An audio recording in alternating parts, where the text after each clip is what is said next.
Relations were already difficult after Finland applied to join NATO, prompted by the war in Ukraine. Now Moscow has taken action against its neighbour over energy supplies. Russia's energy giant Gazprom has switched off gas deliveries. It says Finland is refusing to comply with the demand that it pay for energy in rubles. Meanwhile, the British Foreign Secretary has said she wants to see Ukraine's neighbour Moldova armed with NATO standard military equipment to guard it against potential Russian aggression.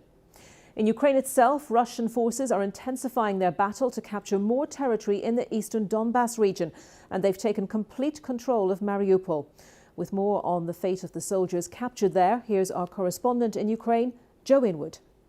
So these reports would take the total number who have surrendered and left the Azovstal steelworks to 1,730. About 80 of those, we understand, are severely wounded who were evacuated, but the rest have been taken to detention facilities in the Donetsk People's Republic. Couple of questions. What happens to them next? We've heard debates in the Russian Duma, the parliament, saying that some of them, the members of the Azov battalion, shouldn't be treated as prisoners of war, but should be treated as war criminals. These are people that the Russian state accused of being Nazis, something which the Ukrainians deny and has been widely discredited.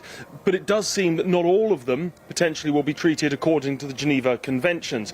That is going to pose difficult questions for anyone who remains inside. I should say we don't really have confirmed numbers of this, but it has been said that the leaders of the Azov battalion are yet to give themselves up.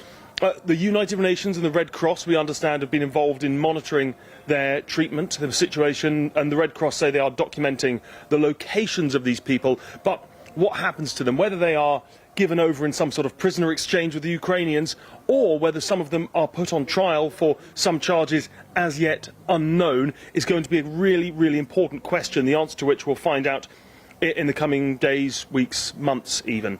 Elsewhere in the conflict, we have reports of increased shelling in the Donbas. This is the eastern region where the Ukrainians are holding out or defending in trenches against Russian advances.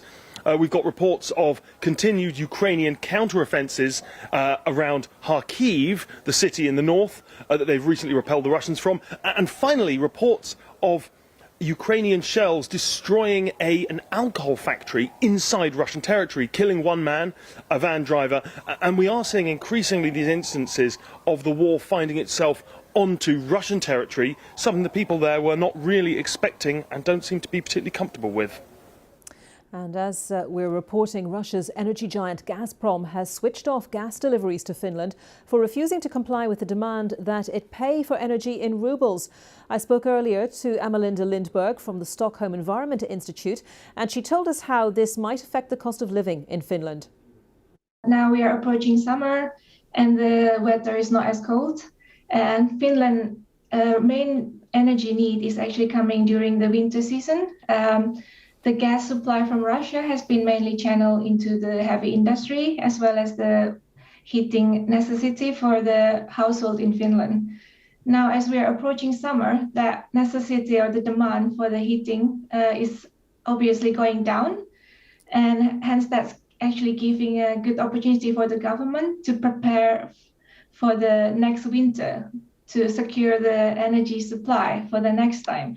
So currently, we don't see much effect or economic impact that we can tell, as obviously has been stated as well by the Finnish government. This is mainly because on top of that timing, the energy mix or the portfolio of Finland has been quite diverse. I was wondering how much work Finland has already done prior to the war in Ukraine, prior to all of this, to diversify where it gets its energy from, to increase its energy security. Yes, correct. I think the diversity of the energy mix portfolio in Finland has been quite great since the last decade.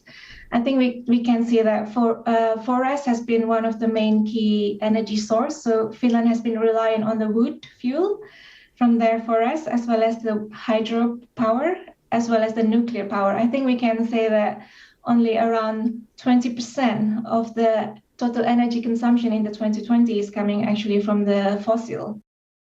Amalinda Lindberg there from the Stockholm Environment Institute.